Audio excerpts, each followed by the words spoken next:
So it's safe to say Squidward being annoyed by either Spongebob or Patrick, or both of them, is a staple of the show SpongeBob SquarePants. This happened as early as the first pairing with Reef Blower and became a mainstay after the season 1 episode Jellyfishing. But then something happened and a term called Squidward torture is now widely used to describe a certain type of SpongeBob episode.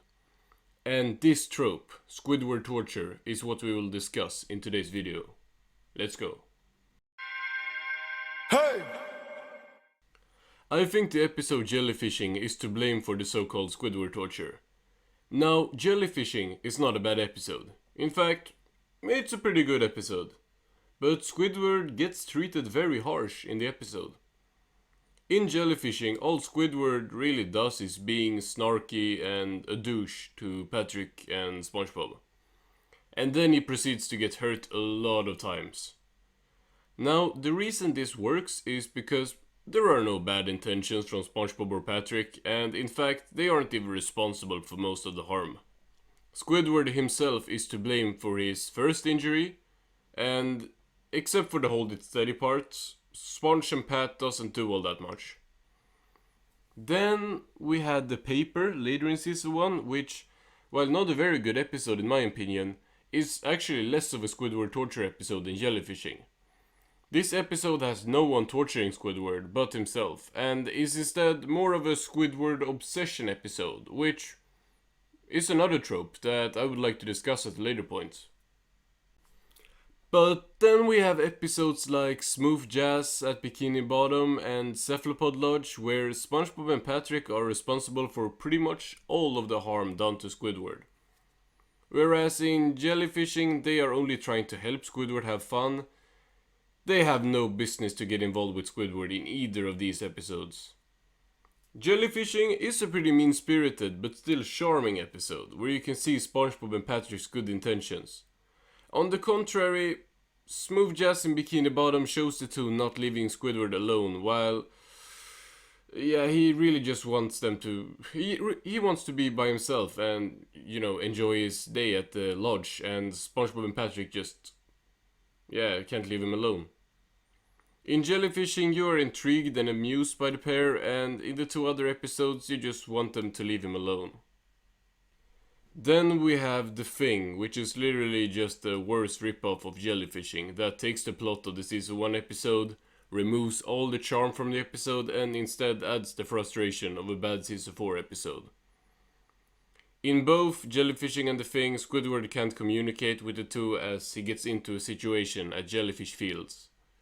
A very important distinction though is that Squidward in The Thing does nothing to deserve all this happening to him.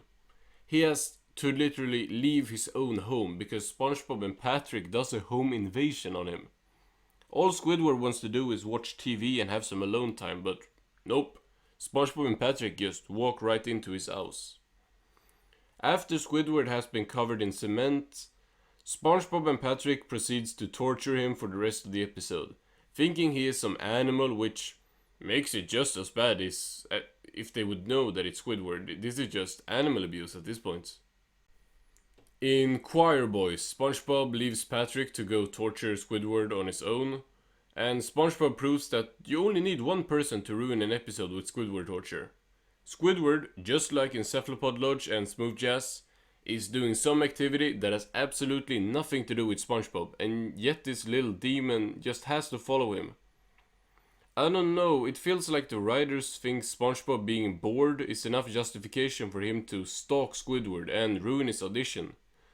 And no, the ending doesn't save anything, because Squidward working as a page turner for SpongeBob is not deserved at all. Squidward did nothing wrong in this episode, and SpongeBob is a huge villain here, who yet gets the good ending while Squidward gets punished for nothing. The problem with Squidward torture episodes is often just the fact that Squidward can't seem to win. I consider Good Neighbors to be a very overrated episode, but the ending to that episode is just infuriating. Squidward gets punished for having been tortured the entire episode, and it's just so stupid. This makes no sense from a story perspective, but just like in Choir Boys, Squidward still loses in the end when he should be the one getting a win. It is for this reason I consider Suction Cup Symphony to be the best Squidward torture episode. The episode shows Squidward getting treated poorly and his concert getting messed up, only to reveal that, in the end, not only did the audience enjoy his concert, they cheer on Squidward by the end. Just change the ending to Cephalopod Lodge and this episode would be decent. If one Squidward torture episode can end with Squidward getting a good ending, why do almost all these episodes go the opposite route? Let Choir Boys ends with Squidward getting into the men's choir and Spongebob having to turn his pages or something, and voila, you saved the episode. I am totally okay with Squidward being treated poorly in an episode for him to end on a triumphant note.